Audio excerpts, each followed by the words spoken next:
habeen wanaagsan qodobada wararka Soomaali News idinkugu soo gudbin doona waxa qayb ka tartan xoogan oo dhanka doorashooyinka oo ra'iisul wasaare Roble iyo madaxweynaha Galmudug Qoorqoor ku dhaxmaraya magaalada Gaalkacyo haddaba yaa ku adkaaday warbixin la xiriirta ayaan warkii idinkugu soo gudbin doona qaar ka mid ah madaxda maamul goboleedyada u hogaansama dhaqangelinta jadwalkii doorashada 15 bisha in lagu soo gabagabeeyo ururka Daacish oo hoggaan cusub doortay kadib dil loo geystay hogaamiyadii hore iyo cabsi laga qabay in gudaha Soomaaliya weerar ka fuliyaan iyo dagaalka Ruushka iyo Ukraine oo xoogaystay xilli cadaadis xoogan la saarayo dawladda Ruushka qodobada iyo qodobo kale ayaan ku faahfaahin doonaa wararkeena ee u diyaar garooba daawadayaal markale kulan wacan oo wanaagsan waxaad ku soo dhawaataan qodobada aad maqasheen iyo kuwa kale oo ayna faahfaahintooda guda galno fadlan muuqaalka nagala qayb qaada faafitaankiisa oo la sii wadaag saaxiibadaada kale adigoo ku sii sheer gareynaya baraha bulshada kale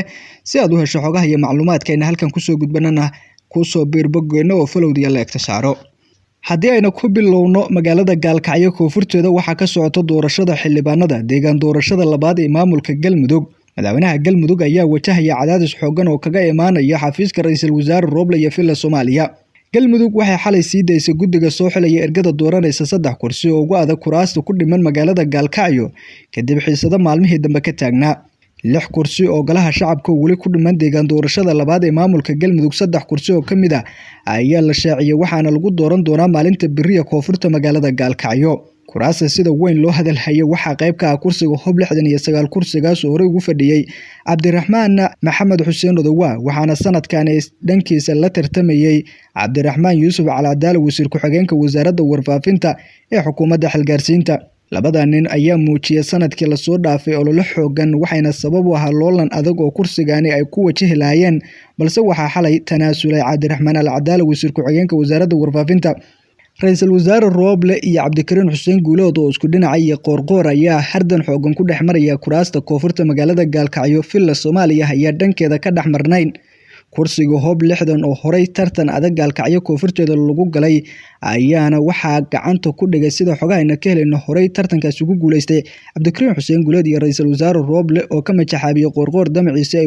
watay Guuleed iyo Roble ayaa mar kale waxay dhisayeen Cabdiraxmaan Calaadaal laakiin Qoorqoor ayaa muujiyay inuusan ka aqbalaynin in kursi kale ay ka farmaroojiyaan Calaadaal iyo sidoo kale Odowa oo min 4 nabadoon gudubsaday ayaana waxaa meesha ka baxday 4 Calaadaal taas oo sabab u noqotay tanaasulkiisa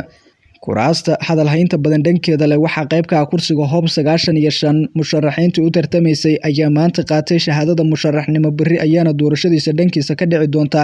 magaalada Gaalkacyo sidoo kale kursiga Hob 38 oo hore ugu fadhiyay wasiirka amniga ilaa hadda ma cadda shakhsiga loo sii saadaalinayo balse ilaa dhowr musharax ayaa shahaadada musharaxnimo oo bari tartan xoogan ku dhaxmari doona u qaatay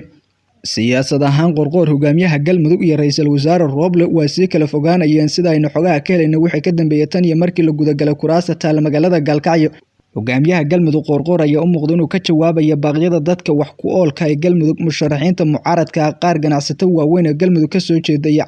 cabirka heshiiska kuwaas oo dhammaan dalbanaya in Cabdiraxmaan Odowa la soo celiyo taas ayaana keentay kursiga Hob 69 mar kale loo xiro oo loo doorto ra'iisul wasaare Roble dhankiisa waxa wada dadaal xoogan oo shakhsiyaad kale uu kula soo saaranaya kuraasta ku dhiman oo 6 kursi oo 3 kamid ah biri la qaban doono shakhsiyaad isaga daacad u ah Villa Soomaaliya dhankeeda saameynteeda ayaa xoogan taas oo madaxweynaha Galmudug Qoorqoor ay u marayaan sidii u soo saari lahaayeen shakhsiyaad dhankeeda ka socdo doorashada Soomaaliya oo daah badan hareeyay haddana haatan waxaa socda dadaal xoogan oo maamulada qaar ay ugu jiraan sidii waqtiga lagu aastayay 15 bishan loogu soo gabagabayn lahaa dhinaca kale waxaa jira dubadhac xoogan oo mar kale hareeyay doorashada xildhibaanada golaha shacabka waqtiga labaad oo 15 bishan ah dib uga dhacay maamulada Jubbaland iyo sidoo kale Hirshabelle ayaana ugu badan maamulada ilaa hadda xildhibaanada ugu badan ay ku dhiman yihiin guddiga sida koonfur galbeed Soomaaliya ayaa soo saaray dhankooda jadwalka doorashada 7 kursi ugu dambeysay guud ahaan xubnaha golaha shacabka gaar ahaan kuwa deegaan doorashadooda ay tahay magaalada Baraawe iyo sidoo kale Baydhabo guddiga doorashooyinka sida maamulka koonfur galbeed Soomaaliya ayaa shaaciyay 7 kursi ugu dambeysay dhawaan halkaas lagu dooran doono si waqtiga lagu talagalay doorashada ay koonfur galbeed ugu soo gabagabayso kuraasta kale Hob 204 Hob 197 Hob 179 Hob 172 Hob 164 Hob 181 Hob 147 ayay shaaciyeen maanta guddiga doorashooyinka koonfur galbeed qoraalka guddiga ayaa sidoo kale lagu sheegay in la shaaci doono diiwaangelinta ee bilaabanaysa 14 bishan kadibna maalinta xigta ee 15 bishan la qaban doono doorashada xubnahaasi. taasi ayaa ka dhigan in Koonfur Galbeed ay noqoto maamul goboleedkii ugu horeeyay oo dhaqan gelinaya jadwalkii ugu dambeeyay ee doorashada dalka in gabi ahaanba doorashada xubnaha baarlamaanka Soomaaliya lagu soo gabagabeeyo 15 bishan Maarch aynu ku guda jirno.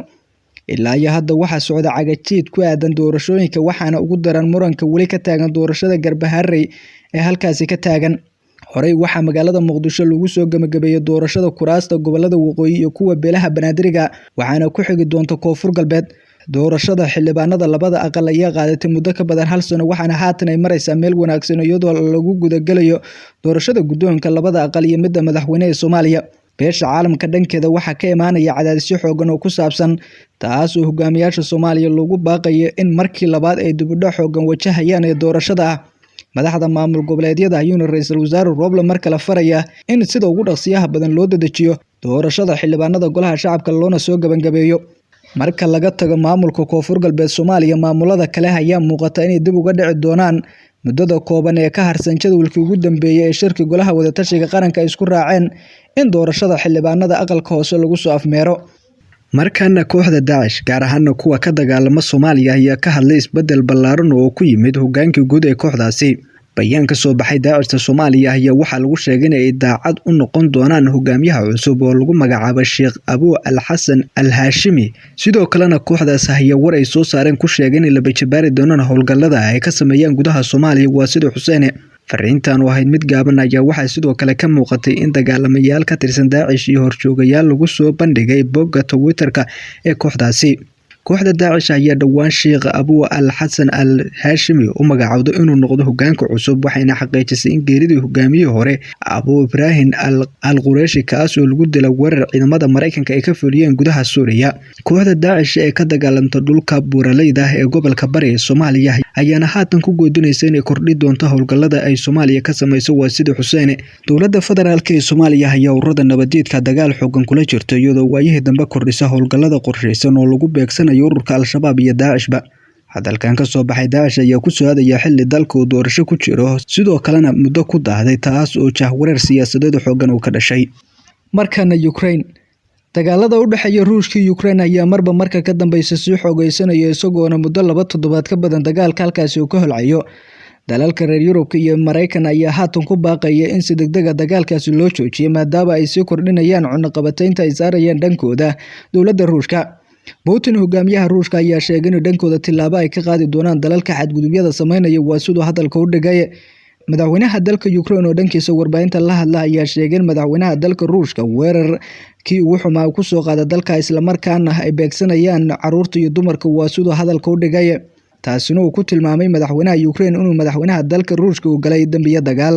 ciidamada Ruushka ayaa qabsaday magaalooyin muhiim ah oo maalmihii dambe ay ku hareereysnaayeen waxaana dagaalka marba marka ka dambeysay ay ka soo xoogeysanaya iyadoo qaxootiyaasha dalkaasi ka qaxayo ay buux dhaafiyeen dalalka dariska la ah. ilaa iyo hadda ma jirto tilaabo ka baxsan baaqyada dalalka qaar ka imaanaya in la joojiyo dagaalka Ukraine ka socdo weerarka Ruushka ku soo qaaday waxigo waxaana dowladda Ruushka ku baaqaysaa ilaa inta ay ka soo afjarayso dalkaasi inaysan joojin doonin dagaalkaasi. ciidamada Ruushka ayaa maalmihii dambe ku sii saqaya caasimadda Kiev ee dalkaasi iyadoona haatan magaalada caasimadda dalkaasi uu ka kacay dab xoogan kadib madaafiic la dhacay. dunida ayuu saameyn xoogan ku yeeshay dagaalka xilligaani ka dhex socda dalka Ruushka iyo Ukraine. inta ayaan ku soo gabagabaynaynaa tabinta wararka aad kala socoteen channelka wararka ee Somali News mid la mid ah qiyaar inta kulmi doona nabadgelyo. fadlan muuqaalkan aad ku soo gaarasay share garay saaxiibada kale la sii wadaag waad ku mahadsantahay daawashada muuqaalkan. warka mid la mid inta kulmi doona nabadgelyo.